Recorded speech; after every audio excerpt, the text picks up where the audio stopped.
Hi, it's Kim. Today I have a process video showing you how to make this set of 4 6x6 inch collages using 49 Market Naturalist collection. These collages could be used as card fronts or could be framed as very cute little gifts which you could give as a set of 4 or individually.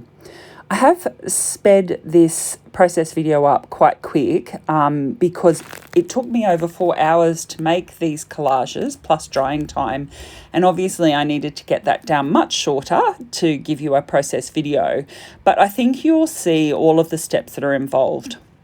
So the first step, I chose a neutral background paper, which I did move away from the Naturalist collection here, and I used the Golden Dream paper, the A side of that from the Vintage Artistry Everyday collection. But you could use a mixed media paper, a watercolour paper, or any other neutral paper from 49 Market. This paper's good because it has some sort of neutrally ledger print on it, as well as some outline florals, so it makes it quite a nice background for a collage. I have added a clear gesso to that and allowed it to dry, and once it was dry I've cut that 12x12 piece into 4 6x6 inches. And now I am taping those pieces down using painter's tape. You can also use artist tape or masking tape, and I have taped it down to a board which I use for this purpose. The board's about 13 inches square, and I've just used the tape to get a nice even border around each piece. So now you've seen me proceed. I have added journaling to the back of each of those cards, each of the collage pieces. You can put anything you want in this journaling because, as you can see, I then proceeded to rub parts of that journaling out, scribble all over it, and then add gesso randomly over that journaling. The point of this is that the journaling is a layer. You don't actually end up seeing much of it. You may see little bits of words peep out and little bits of the scribble lines peep out from behind pieces of the collage paper. So you should feel free to really write what you want and get your feelings down on paper. You know, I do tend to write about my feelings because I know that they will be covered up, and it really is a chance to vent. What I'm doing now is going through all the various elements from the Naturalist collection, and I'm creating piles of potential pieces that could be used in each collage. It doesn't mean that I'm going to use all of these pieces on each of these small collages. They are only quite small, but what it does is it gives me a potential pile of coordinating items, because what I'm doing is creating a coordinating set. I don't want them to be identical, but I want them to work together. So they need to have a consistent feel. So I am trying to get a mix of elements across the 4 piles. So each pile should have a little bit of yellow, a little bit of green, a little bit of red. And that means that when it comes to creating the collages, if I pick some elements from the pile, each collage should then coordinate with the other collages. I've then also used a piece of the Naturalist journal card paper, and I'm tearing that up, and it's a great paper because it has various journal cards printed onto it, so you can get different sorts of pattern paper by tearing it up, and you can add bits of pattern paper in different shapes. So it is important as you tear it up to tear it into different size pieces, and I am adding little bits of that paper to each of those piles.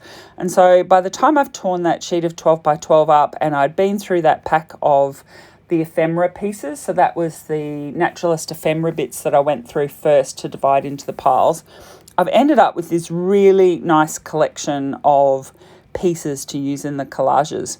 Now what I'm doing is I'm using some of the pattern paper, and I'm punching some little circles out of some of the pieces. I love circles, and so I like to use circle elements in my collages, and so I like to use the background paper that I've punched the circles out of, and then I also like to use the punched circles also on the collages. So on each of these collages, I'm also going to use a rub-on leaf element, so that will also tie each of the collages together. So you can see here on this first collage that I'm now working on, I first mapped out the basics of what the collage might look like. So I chose some elements that I liked, put them down on the page, worked out where there would be a space for the rub-on, put the rub-on down. So you can see that some little bits of that journaling and scribbled that I've gessoed over will show, little bits of it. And now I am starting to think about how those collage elements from that pile that I created will appear on this page. So I'm using a soft matte gel that I'm applying with a small silicone brush. So when I put the clear gesso on, I used a larger silicone brush to apply that. They're good because you can get quite a thin layer, or if you want to, you can apply a thicker layer of the glue or gesso as you're applying it. So I'm just using that to apply soft matte gel to both the background piece, the back of the collage piece that I'm sticking down, and then once I've stuck it down, the front of the collage piece to seal it, because I want to make sure that as I then go to add wet mixed media to this collage, which will be one of the future steps, that the paper can handle that wet mixed media. So by adding the soft matte gel as part of this process, I will be protecting the paper. So by doing it as part of the process as I go through, the paper will be protected. So I ensure that it is. I'm also using some of the Everyday Vintage Artistry Everyday Washi tape, little bits of that in the collage as I go through. So now I'm looking at the second of the collages. So I'm just again moving some items around from that collage pile and looking at where I can fit the leaf rub-on, because as I mentioned, the leaf rub-on is a consistent element across all 4 collages. Now it is important to me that each of the collages looks different, so I don't want the collage elements, the paper elements, to be in the same layout. I obviously want to be using similar colours and similar items, but I don't want them the same, and I don't want them in the same positions on the collages. So I'm looking to make sure that they are mixed up from collage to collage. So in the first collage, the leaves were in the top right corner. In this collage, they're in the bottom. The leaves rub-on is in the bottom left corner. And then I am building a column of the papers up the right side, whereas in the previous collage they were up the left side, and then there was a piece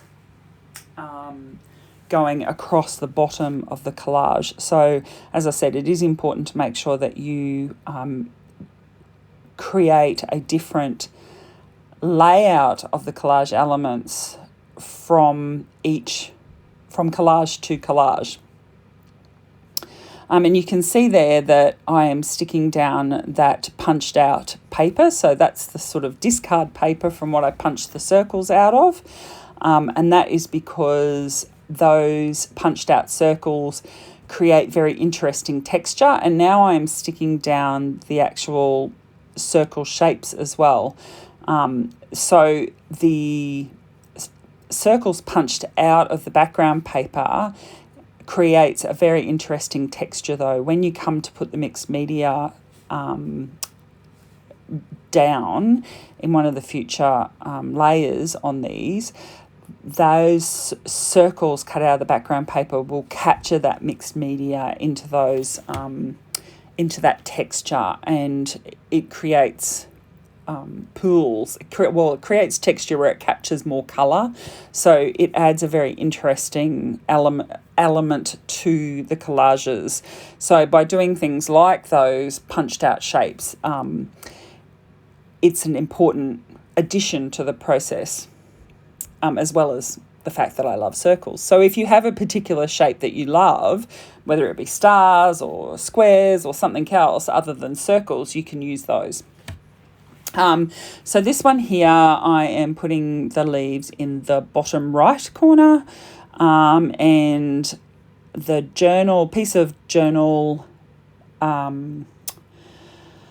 card paper has that butterfly and that word here on it, which I actually end up highlighting as part of the final collage. And I do want to keep that because I really liked it. So I wanted to make sure I wasn't going to cover it up in the collage process. So I'm sort of fiddling with that to make sure I retain that and sort of have it as the focal point, or can work it in as part of the focal point as I build up this collage. So I'm just fiddling with the various pieces, and then sticking down or rubbing on the rub-on leaf, as I said. So now we've got top right, bottom left, bottom right, and then using again the soft matte gel to stick down the collage elements. I'm not sure if there's anything else I need to tell you here at this stage, other than, obviously you have complete discretion as to what elements you use to build your collages. I think it's a good idea to make sure that as you do build your collages, that each element touches other elements in the collage. I think that it builds cohesion in your collage. Though you can join them together by using paint or gesso, or rub-ons, for example, but I think it is a good idea to make sure that the various elements in the collage are touching each other, unless it's something like those circle punches where they're sort of intentionally floating out. But when it comes to the torn pieces of patterned papers and the ephemera bits, I think they should be all, well, my preference is, as I develop collages, that I like them to be touching each other. I think it is more cohesive in that collage process. But again, art is a very individual thing, and these essentially are not scrapbooking, they're more art. And I think that really they work super well framed up. These collages, I've given them as gifts and had them framed up, and they look amazing. And I will apologise just here, I didn't realise how dark it was getting. I worked on these collages over quite a considerable period of time, and I didn't realise that as I moved into the evening, that the light had got so dim, but then I realised, and I did turn on the light, so it did get a bit better. So again, I apologise for that. But so now I'm on to the last collage, and the leaf rub-ons are in the top right-hand corner here, and then there is a different layout for the collage, with the elements running vertically rather than horizontally on this collage pattern. So you can see there. And the previous one, the elements were also running vertically. In the other two collages, the elements were running horizontally. So that's another way that you can mix up how the elements in your collages differentiate from each other, is by altering them between a horizontal and a vertical alignment. So they are just about all stuck down now. A little bit of faffing to get things all stuck down. Now, it is important as you do each layer too to make sure that you dry between each layer, so feel free to use a heat gun, and I did use heat guns in this, though I did cut it out of the video so that you didn't have to watch me doing that. So I did heat gun before I started this next step, and this next step is using crayons. And so I am using a Neocolor 2 water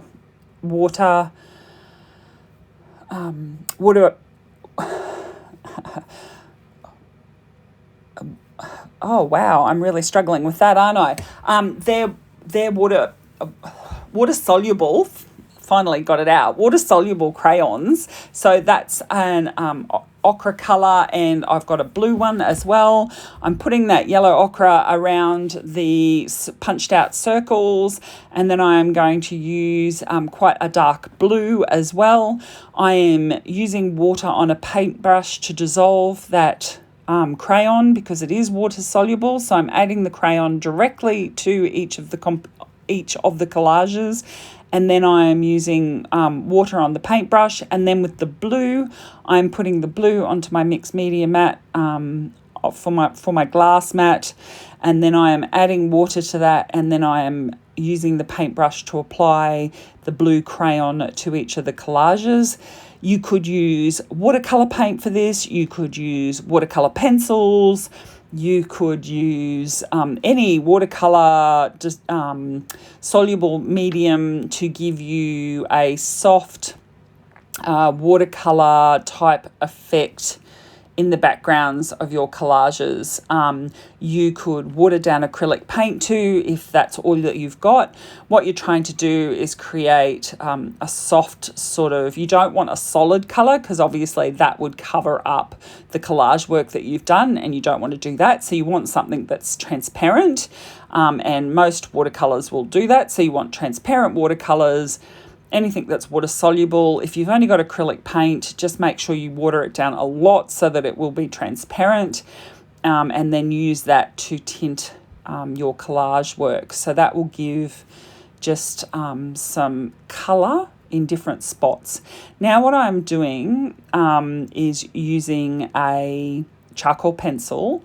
So if your crayon is, and that because you applied water to it, if it's wet, use a heat gun and dry that before you start this, because you're going to be rubbing this with your finger.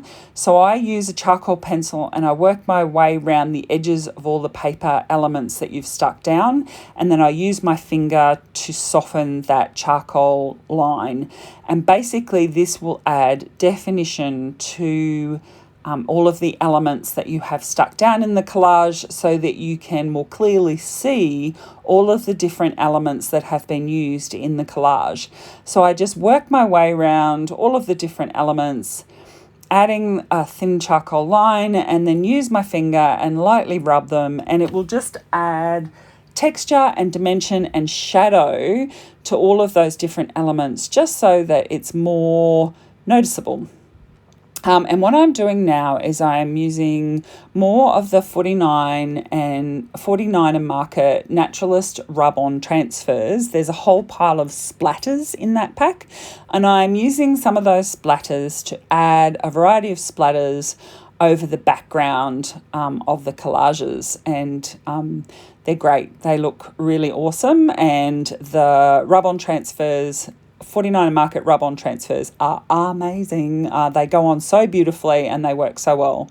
So now what I'm using is the Vintage Artistry Dream stamp set. There's some really lovely word phrases in that stamp set. I'm using it with a permanent black ink to stamp onto the collages. And the phrases are things like dream big, beautiful, oh happy day, and the last one is a phrase, and it says, let your dreams be your wings. So they're really appropriate sayings for these types of collages. Plus I had decided that the focal points of these was going to be butterflies, so really appropriate for butterfly focal points.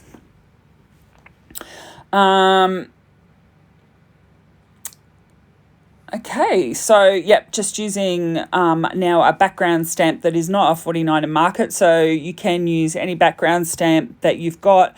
I'm just adding some dots and script just to soften the edges. The good thing about taping the edges when you add the mixed media, which we did with the crayon and the charcoal, and then you add this stamping, what happens when you pull the tape away is you'll end up with a beautiful crisp border around. So the stamping and the mixed media will only go obviously to the edge of the tape, and you will have this lovely crisp edge around your collages. Now what I'm doing will freak out a lot of people, but I am covering the whole lot with white gesso. It's not permanent, obviously. And then make sure you've got baby wipes close by and grab yourself a baby wipe and then just start wiping it away. And now what that does is just gives you a really soft finish to your collage. So it just softens the elements that you've previously added, including all of the paintwork that you did, so the crayon work and the charcoal. So you will get quite a bit of paint on your baby wipes, so you will need to change the baby wipes. Otherwise, you're just rubbing paint back onto the collage. You can rub away as much or as little of the gesso as you want. So if you want it more cloudy, you leave more gesso. If you want it more cloudy on the edges, leave more gesso on the edges. It's totally up to you. It's your collage. If you just watch that you don't let it dry for too long, it's good to let it dry just a fraction, because otherwise if you put it on, take it straight off, it obviously it's not going to be dry at all and it won't stay at all if you then rub it a lot. So you want it a fraction dry, but not too dry, because then it'll be too hard to get off. So you've sort of got to time it right depending on your weather and humidity and how quickly your gesso dries, etc. But yeah, don't let it dry too long, because otherwise you won't be able to get it off. So you can see there that it just adds just that little bit of a soft finish to it. Now, as I mentioned, I had decided that I was going to use butterflies as my focal point, and the rub-ons for 49 Market are just beautiful and they stand out really well. So I'm actually going to use the rub-ons as the focal points. And I decided that I wanted some text because I love text on these collages. And so I wanted some... I would often use book paper from old books, but 49 Market have these great book plates in the Naturalist range, so the Vintage Artistry Naturalist book plate. So I got one of those and cut it up. So I created a hollow circle to start with for this first collage, and I'm going to put a butterfly inside it. I tried sticking it down with just a glue stick, because I usually do use a glue stick, which would work fine for book paper, but the 49 Market papers are really heavy, such beautiful heavy quality paper, which is why I could actually make a collage on 49 Market paper, because they are so heavy, but that meant that glue stick wasn't going to cut it and it wasn't going to hold it down. So I did end up having to use a much stronger glue to hold that circle down. So I fiddled around with that a little bit. But I cut out another solid circle from the book plate, text paper, and I was going to stick it on that collage, but realised, well, that was just going to cover up that beautiful butterfly and word from the journal paper, and journal card paper, and I didn't want to do that. So I moved it to the collage at the top. But of course, it was a little bit new and bright. So I am going to get out some ink, yes, and gave it a really good inking. Then decided I'd probably inked it a little bit too much, but it's distressing, so perfect. I am now going to distress it significantly, lots and lots of water, and take off ink. So distress it. Nope, still not enough. So I'm just going to keep distressing and drying it and distressing it and drying it until it gets to the colour that I want. And I will also do something similar to the ring paper in the collage below. As I do that. And when that's dry, I'm also going to add some gold to this, because gold makes everything better. So you've learnt today that I love gold, I love circles, I really like butterflies, and I like text. So when I do collages, they often, in my art journaling and my mixed media work, those elements often turn up because I really like them. So a lot of my mixed media has gold and text in particular, and usually circles and often butterflies. So there you go. So I've just added some inking to that hollow circle in the collage below, because I want it to obviously tie in. As I keep saying to you, it's really important that as this is a set, that there is consistency to them. My intention is that I really want to frame these up and have them somewhere in my home because I really love these. So I had a gold paint marker which I drew around that hollow circle, and I'm just rubbing that yellow butterfly in the middle of that circle, and I've peeled the top off that, just sticking that solid circle on in the collage above and drawing the gold around that, and then rubbing the orange butterfly in that one. And it looks great, stuck onto that book plate. It's perfect. And then I am going to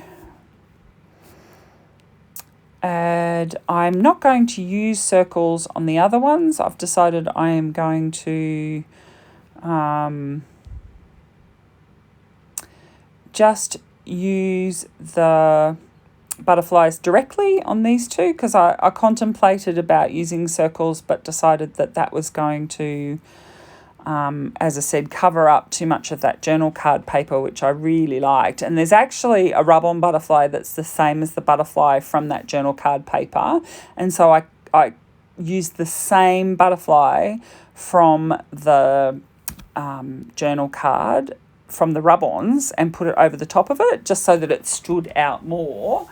And yeah, it worked out great. And then I decided to use another yellow butterfly, but a side-on one, from the rub-on pack for the top of the last collage. And so that butterfly is just perched on a leaf from the leaf rub-on. And to ensure that it has the gold on the circles, I added the gold to the little punched out circles. So it still has that circle and gold element tying the different collages together. Now I'm adding splatters of gold. I am using gold pigment powder that's suspended in a Arabic gum and water mix, but you could use any gold paint or ink. And then I think I changed my mind. I only did a few splatters, then decided I wanted to add some word strips. So I pulled some words out of the Vintage Artistry Naturalist Ephemera bits, which had some great word choices in there. So I chose a selection from there. They had seek and find, adventure, more to discover, and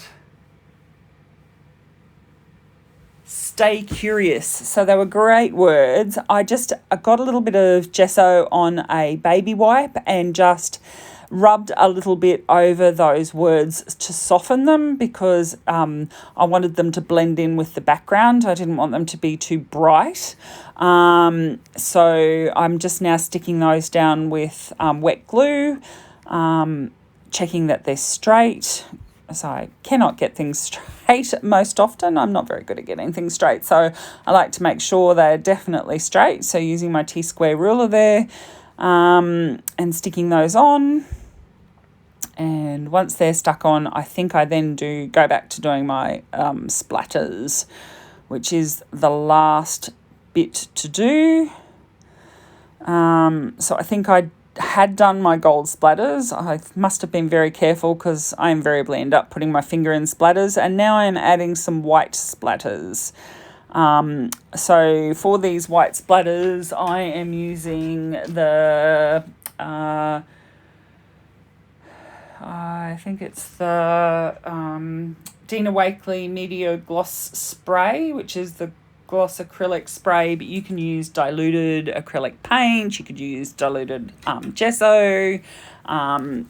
Anything white that you've got that will give you some white splashes of paint to finish off your collages. And here are some close-up shots, and you can see the gold splatters and the texture that you can get from the stamps and the rub-ons and the gesso and all of the yummy layers. And look, don't miss out on these layers. They just give so much interest that when you look at these in person, you can see all of these layers under and over each other, and they are so interesting and detailed when you look at them close up. I just love looking at collages close up because they really just have so many interesting, so much interesting depth to them that you don't see when you look at a photo. You can see much more when you look at these close-up videos to what you see when you look at photos. They're just super interesting. And anyway, I thought you might be interested in seeing the great tape removal. My tip is when you are removing tapes that you will have a much less chance of tearing if you run your heat gun over the tape first. So that loosens your glue, the glue on the tape, and they will peel up much easier. I know, because I have torn finished projects because I was too impatient to pull out a heat gun. I can guarantee you I have never torn a project if I have used my heat gun over my tape. Thank you very much for joining me today. And these are the finished projects with the tape removed. I hope you've enjoyed this, and I hope you give some collaging a go with 49er Market projects. I'm sure you'll be very satisfied with the result that you end up with, and you'll enjoy having some of your handmade artwork for your walls. Thank you and goodbye.